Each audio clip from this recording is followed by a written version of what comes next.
ఊరిలో దాదాపు అందరూ మూఢులే. అలాంటి ఊరిలో ఒకరోజు ఉదయం ఒక మరగుజ్జువాడు అడుగుపెట్టి మధ్యాహ్నం దాటేదాకా ఊరంతా తిరిగి ఒక పాడుబడిన ఇల్లు చూసుకొని ఆ ఇంటి ముందు అరుగు మీద కూర్చున్నాడు.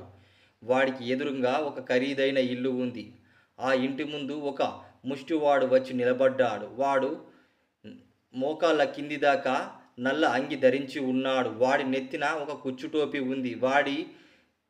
వాడికి పిల్లిగడ్డం ఉంది. చేతిలో బెత్తం ఉంది. బెత్తం పట్టుకునే చోట సింహం గల పిడిగల తల ఉంది.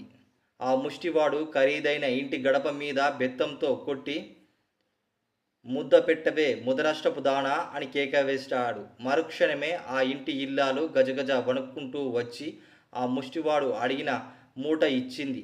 ముష్టివాడు ఆ మూట తీసుకుని చకచకా వెళ్ళిపోయాడు. ఇది కల్లారా చూసిన మరగుజ్జుకు ఆశ్చర్యం వేసింది. ఆ ఇల్లాలు ముష్టివాడిని చూసి ఎందుకంత భయపడింది? అంత అమర్యాదగా ముష్టివాడు అడిగితే ఎవరన్నా ముష్టి వేస్తారా? ఈ సందేహం తీర్చుకునేందుకు మరగుజ్జు ఎదురింటి ఇల్లాలు దగ్గరికి వెళ్ళాడు. లోపలికి పోయి తలుపు వేసుకునే ముందే ఆమె దగ్గరికి వెళ్ళాడు. అమ్మా, ఆ ముష్టివాడు తిట్టి పంపకుండా ముష్టి ఎందుకు పెట్టావు? వాడికి అంత పొగరేం అని అడిగాడు. ఇల్లాలు మరగుజ్జు కేసి ఈసడింపుగా చూసి, నీకు తెలియదా ఏం అంటూ లోపలికి పోయింది. నిజం నాకు తెలియదు తల్లి, ఈరోజే ఈ ఊరికి వచ్చాను అన్నాడు మరగుజ్జు. ఆమె ఆ మరగుజ్జు కేసి చూసి, ఇతన్ని ఎప్పుడూ చూసినట్టు లేదు అనుకొని, ఏం చెప్పమంటావు నాయనా? ఈ ఊరికి ముష్టి వెధవ మాకు పీడలా దాపరించాడు. వీడు ఎక్కడి నుంచి వచ్చాడో ఎవరికీ తెలియదు. వీడి చేతిలో ముష్టి బెత్తం చూశావా? దానితో ఏ గడప మీద కొడితే ఆ ఇంటివారు వాడు కోరిన ముష్టి వెయ్యాల్సిందే. అదేం విచిత్రమో! ఆ బెత్తము దెబ్బ వినగానే మనసుకు ఏదో మాయ ఆవరించినట్లుంటుంది. మనకు స్పృహ మనకు ఉండదు. వాడు రోజు ఏదో ఒక ఇంటి నుంచి తనకు కావలసింది తీసుకొని ఊరి చివరన ఉన్న మామిడి తోటలోకి పోతాడు. వాడు ఉండేది అక్కడే అని బాధతో చెప్పింది మరగుజ్జు. వాడు ఇది విని ఆశ్చర్యపోతూ, అయితే వాడు రోజు ఇలా ముష్టి బెత్తంతో ముష్టి ఎత్తుకునే బదులు ఏకంగా ఏ ధనికునినైనా మాయకు గురి చేసి కావలసిన డబ్బు పుచ్చుకొని సుఖంగా కాలక్షేపం చేయవచ్చుగా అన్నాడు. అది ముష్టి బెత్తమని చెప్పాను గదా, తిండికి ముష్టెత్తుకునేందుకే దాని ప్రభావం, డబ్బు అడిగితే దాని ప్రభావం ఉండదు అన్నది ఇల్లాలు. ఊళ్ళో ఎవరు ఆ బెత్తాన్ని లాగేసుకోవడానికి ప్రయత్నించలేదా అని మరగుజ్జు అడిగాడు. ఆమె భయంగా, అమ్మో, అంత ధైర్యం ఎవరికుంది? అదీగాక ఆ ముష్టివాడు దాన్ని చాలా జాగ్రత్తగా కాపాడుకుంటాడు. ఆ ముష్టి బెత్తాన్ని నేను సంపాదిస్తా అన్నాడు మరగుజ్జు.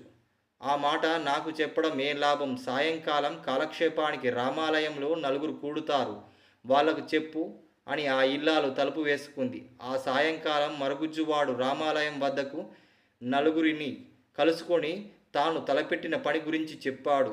మీ సహకారం ఉంటే నేను ఈ పని చెయ్యగలను అన్నాడు. కొందరు మరగుజ్జు వాడి మాటలను ఖాతరు చెయ్యలేదు. కొందరు మాత్రం అతని మాటకు విలువిచ్చారు. నీకు కావలసిన సహాయం మేం చేస్తాము మరగుజ్జుకు హామీ ఇచ్చారు మిగిలిన వారు.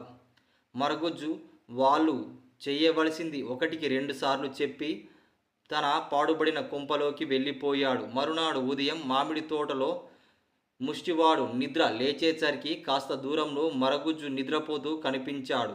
ముష్టివాడు ఆ మరగుజ్జును పట్టించుకోకుండా తన తల కింద ఉన్న బెత్తాన్ని తీసుకొని ఊరువైపుగా వెళ్ళిపోయాడు. ముష్టివాడు తనకు కావలసినది తెచ్చుకొని చెట్టు కింద కూర్చునేసరికి ముష్టివాడు ఒక చెట్టు కింద కూర్చొని ముందుకు చూశాడు. అతని ముందు ఒక చెట్టు ఉంది. ఆ చెట్టు కింద మరగుజ్జువాడు నిద్రపోతూ ఉన్నాడు. అతని పక్కన ఒక కుండ బోర్లించి ఉంది. దాని పక్కనే ఇనుప చువ్వల గల ఊస ఒకటి ఉంది. చెట్టు మీద కాకి అరిచింది. ఆ అరుపులకు మరగుజ్జువాడు ఉలిక్కిపడి కళ్ళు తెరిచి లేచాడు. ముష్టివాడి కేసి తినేసేలా చూసి తన ముందు బోర్లించి ఉన్న కుండ మీద ఇనుప చువ్వలతో 3 సార్లు కొట్టి ఊరుకున్నాడు. అంతలోనే ఊరు నుంచి కొందరు వచ్చి మరగుజ్జు ముందు భోజనం, రకరకాల వంటకాలు పెట్టారు. వాటిలో నుంచి మరగుజ్జు తనకు కావలసింది మాత్రమే తీసుకొని ఊళ్ళో వాళ్ళను పంపివేశాడు. ఇదంతా చూసిన ముష్టివాడు నిర్ఘాంతపోయాడు. తన ముష్టి బెత్తం కన్నా ఈ కుండ చాలా సౌకర్యంగా ఉంది. ఎండలో పడి తాను ఊళ్ళోకి వెళ్ళి తనకు కావలసింది ఏ ఇంట దొరికిందో ఊహించి బెత్తం సహాయంతో తెచ్చుకోవాలి. ఈ మరగుజ్జు వాడి దగ్గర అన్ని రకాలకు ఆహారాలు నడుచుకుంటూ వస్తున్నాయి. వాడి నుంచి కావలసింది తీసుకుంటాను, కూర్చున్న చోట నుంచే కావాల్సింది పొందుతాను అనుకున్నాడు ముష్టివాడు మరగుజ్జు వాడి దగ్గరికి వచ్చి, ఏం తమ్ముడా, కుశలంగా ఉన్నావా అని అడిగాడు. నా సంగతేం గాని అన్నయ్య, నీ ఆరోగ్యం ఎలా ఉంది అని మరగుజ్జువాడు ముష్టివాడిని పరామర్శించాడు. ఏం చెప్పమంటావు తమ్ముడా, వయసు ముంచుకొస్తుంది, ముసలి ముండా కొడుకును, ఊళ్ళో 4 ఇళ్ళు తిరిగేసరికి హైరానా పడిపోతున్నాను. నాకు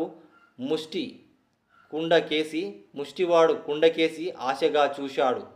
మరగుజ్జు ఏం అనలేదు. ముష్టివాడు ఇంకా ఆ కుండలో పూర్తి అతనికి నమ్మకం కలగలేదు ఆ కుండ మీద. అందుకే వాడు దాన్ని ప్రస్తావన తీసుకురాలేదు.